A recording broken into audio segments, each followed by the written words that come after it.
အားလုံးပဲမင်္ဂလာပါ ASUS က channel နဲ့ကြိုဆိုလိုက်ပါရစေ။ Ori ကသူ့ရဲ့ entry level crossover တစ်စီးဖြစ်တဲ့ Q3 ရဲ့ model အသစ်ရဲ့ပုံတွေကိုတေစာပုံတွေကိုထုတ်ပြပြီးမကြခင်မှာပဲသူဒီ Q3 ကိုမိတ်ဆက်ပေးလိုက်တယ်ပေါ့နော်။ Q3 ကရုပ်ထွက်ပိုင်းကလုံအောင်ကိုပြောင်းသွားတယ်ရှေ့ဘက်နောက်ဘက်တော်တော်လေးကိုပြောင်းသွားတယ်ပေါ့နော်။ရှေ့ဘက်ရုပ်ထွက်ကြီးကလည်းလုံအောင်ကိုတည်တည်တသားကြီးပြောင်းသွားတယ်။နောက်ဘက်မီလုံးဘန်ပါဒီဇိုင်းတွေနောက် day gate တွေအကုန်လုံးပုံစံပြောင်းသွားတယ်ပေါ့နော်အဲ့တော့ဒီကောင်ကသူ့ရဲ့ platform ကိုတော့မပြောင်းထားသေးဘူးအဲ့တော့ဒီကောင်ကို generation အသစ်နေနဲ့တော့ပြောလို့မရသေးဘူးဒါပေမဲ့ဒီကောင်ကိုကျတော့ Ori ကfaceless ဆိုပြီးတော့မသုံးဘဲနဲ့ redesign ဆိုပြီးသုံးထားတယ်redesign Q3 ဆိုပြီးမိတ်ဆက်လာတာပေါ့နော်အဲ့တော့ဒီ redesign Q3 ကကျွန်တော်တို့အပြင်မှာမြင်ရတဲ့ဒီရုပ်ထွက်ပဲပြောင်းတာလားဆိုတော့မဟုတ်ဘူးအတွင်းကန်း layout ပိုင်းကလည်းလုံအောင်ကိုပြောင်းသွားတယ်တကယ်ဆိုရင်တော့ဒီ platform ပြောင်းဖို့ပဲကြံတာ generation အသစ်ပုံစံမျိုးကိုဖြစ်သွားပြီအတွင်းကန်း interior ဘိုင်းကလည်းလုံအောင်ကိုပြောင်းထွက်သွားတယ်အဲ့တော့ရှေ့ဘက်မှာလည်းကျွန်တော်တို့အရင်မြင်တွေ့နေကြ Ori ရဲ့မီလုံးတွေကိုမဟုတ်တော့ဘဲနဲ့data running light လေးတွေကိုကျွန်တော် pixel ပုံလေးတွေမြင်ရတယ်တကယ် main headlamp ကတော့ banner ထဲမှာမြုပ်သွားပြီဒီ lower air intake ကနေ extend ဖြစ်လာတဲ့နေရာတွေမှာထည့်ထားတယ်ပေါ့နော်အဲ့တော့သူ့ရဲ့ gray က double gray ပုံစံမျိုးနှစ်ထပ်ပုံစံမျိုးဖြစ်သွားတယ်headlamp တွေ main headlamp ကြီးတွေကအဲ့ double gray ဒီ extended ဖြစ်လာတဲ့ gray ထဲမှာမြုပ်ပေးထားတယ်အဲ့တော့သူ့ရဲ့ရုပ်ထွက်ပိုင်းတော်တော်လေးမိုက်တယ်နောက်ဘက် tail lamp တွေကလည်း design လေးကအသစ်ပြောင်းသွားတယ်ဒီ Texan ရဲ့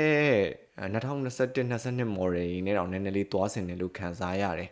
အဲ့တော့ဒါကအပြင်ဘက်ရုပ်ထွက်ပိုင်းမှာကျွန်တော်တို့အတွင်းဘက်ရုပ်အတွင်းကမ်းမှာဆိုရင်လုံးဝကို layout design ကလုံးဝပြောင်းထွက်သွားတယ်အရင်ပြင်တွေ့နေကြပုံမှန်တစ်မျိုးကြ gear ကနေပြီးတော့ဒီCRI mounted ပုံစံမျိုးဖြစ်လာတယ်ပေါ့နော်အခုနောက်ထပ်ပို့ပြီးပြောင်းတာကပါလဲဆိုတော့ဒီ infotainment screen ရဲ့ housing ပုံစံတွေလည်းပြောင်းထားတယ် digital instrumental cluster နဲ့ဒီ infotainment screen ကိုတက်ဆက်တဲ့ပုံစံလောက်လိုက်တယ်နောက် physical button လေးတော်တော်လေးနည်းနည်းလေးနဲသွားတယ်ပေါ့နော် physical button တွေတော်တော်ဖြုတ်ထားတယ်ဒါပေမဲ့ touch screen နေနဲ့ပဲသွားတော့မှာပေါ့အဲ့ဒါလေးကတော့နည်းနည်းလေး tactile feedback လေးနည်းနည်းလွတ်မယ်ပိုပြီးထူးဆန်းတဲ့ကိစ္စကဒီထဲမှာဆိုရင် Ori ကတော်တော်လေးထူးထူးဆန်းဆန်းပုံစံလောက်လာတယ်။ဘာလဲဆိုတော့ကျွန်တော်တို့signal မီးတွေ GRN တွေကိုကျွန်တော်တို့ပုံမှန်ပေါ့နော်ကားတွေမှာ traditional အတိုင်းတွေ့ရတဲ့လုံ GRN ပုံစံမျိုးတွေကနေပြီးတော့ဒီ CRM model GRN ပုံစံမျိုးတွေကနေအပြားပုံစံ pattern shifter အပြားပုံစံလောက်လိုက်တယ်ဒီအပြားကြီးကလည်းကျွန်တော်တို့ဒီအရင်ပုံစံမျိုးပေါ့နော်လောက်တာတော့လောက်တာတော့အတူတူပဲဒါပေမဲ့တွေးမြင်နေကြပုံစံမျိုးမဟုတ်တော့ဘူးနောက်ဒီ wiper နဲ့ signal တွေကလည်းတက်ဆက်တဲ့ပုံစံမျိုးဖြစ်သွားတယ်ပေါ့နော်အဲ့ဒါလေးကတော့နည်းနည်းလေးသုံးတဲ့လူတွေအတွက်တော်တော်လေး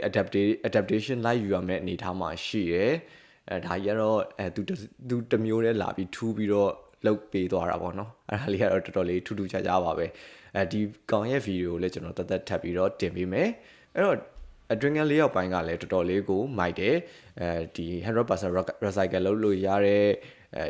ဒီ material ကိုသုံးပေးထားရဲဆိုတဲ့အတွက်သူက eco friendly ဖြစ်ဖို့အတွက်ကို Ori ကဦးစားပေးလာတယ်မောင်းနှင်းမှုစနစ်မှာဆိုလဲကျွန်တော်တို့၃မျိုးရွေးချယ်လို့ရမယ်ဓာတ်ဆီဒီဇယ် PHEV engine နေနဲ့ဆိုရင်တော့2မျိုးရွေးချယ်လို့ရမယ် 1.5 liter turbo charge ရယ်2.0 liter engine ရယ်ဆိုပြီး2မျိုးရွေးချယ်လို့ရမယ်အဲ့တော့ horsepower ကတော့ 1.5 ကတော့148လောက်ထိပဲထွက်မယ်2.0 ကတော့261 HP ထွက်မယ်နောက် diesel engine မှာဆိုရင်2.0 liter TDI engine ကိုရွေးချယ်လို့ရမယ်ဒါကတော့တစ်မျိုးတည်းပဲရွေးချယ်စရာရှိတယ်ပေါ့နော်အဲ့တော့ horsepower က148 HP ပဲထွက်မယ်အရင်ကြီးတော့ horsepower များတဲ့အထက်မှာမပါဘူးပေါင် fuel torque နဲ့ဆိုရင်266ပေါင် fuel torque ထိထွက်မယ်diesel engine တွေက torque များတာတော့ဒါပုံမှန်ပဲပေါ့နော်နောက် PHEV engine